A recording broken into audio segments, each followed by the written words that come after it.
Welcome to Hope Academy. My name is Mr. O, and today I'm going to be going over specifically number 7 through 9 on the ACT practice exam number 1 that is provided online. I have provided the link below in case you want to access this exam. I've covered the prior questions before number 7, and so feel free to look into the channel for these questions. But usually when I do these questions, I go over them quickly and then explain in depth how I was able to do the question so quickly. So I'm going to go ahead and get started. So for number 7.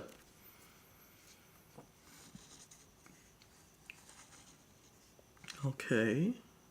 150T. Okay.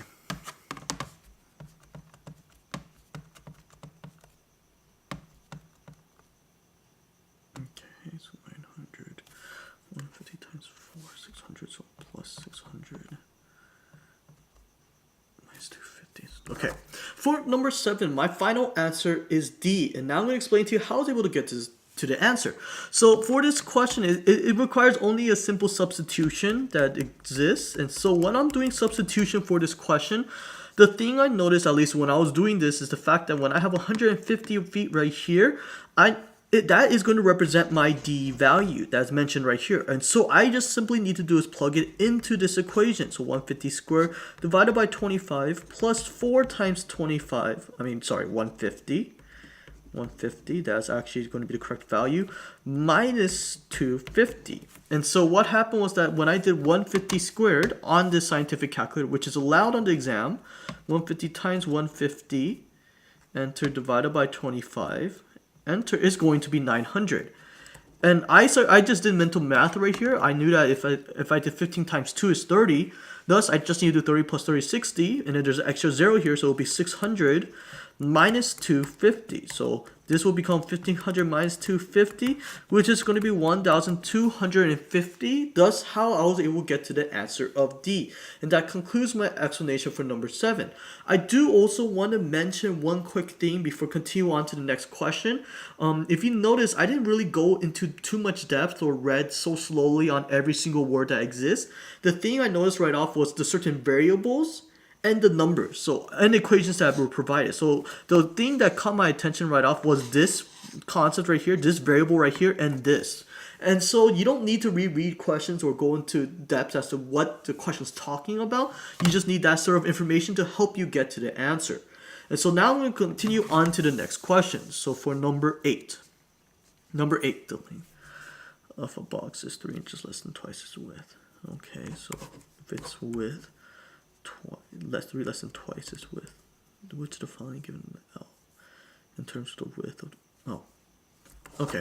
So for number 8, my final answer is J, and now I'm going to go ahead and explain to you how I was able to get to this answer.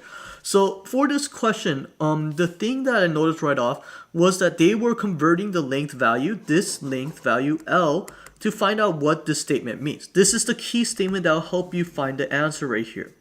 Is 3 inches less than twice its width. This means that twice its width, 2 times W, is 3 less, which means less means minus, subtract.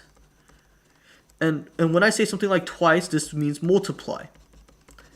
And thus, I did 2W minus 3. And thus, how for number 8, I got the final answer of J. And that concludes my explanation for number 8. To continue on to the next question, so for number 9, and I'm going to go ahead and pull out the rest of this because this is separated into 2 pages right here. So for number 9, I'm going to go ahead and get started. So in quadrilateral PQRS, okay, sides PS and QR parallel to one value of X.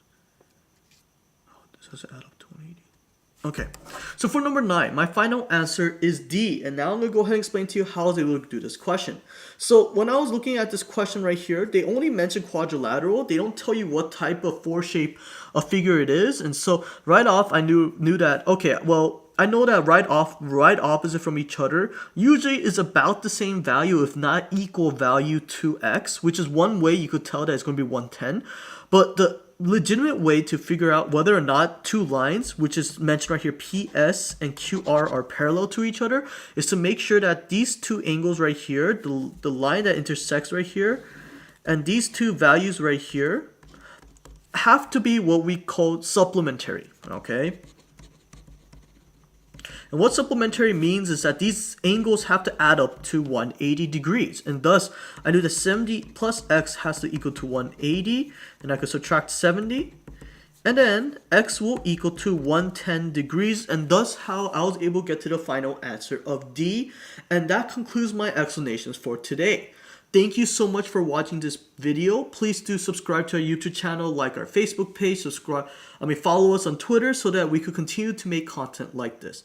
I hope you have a wonderful day.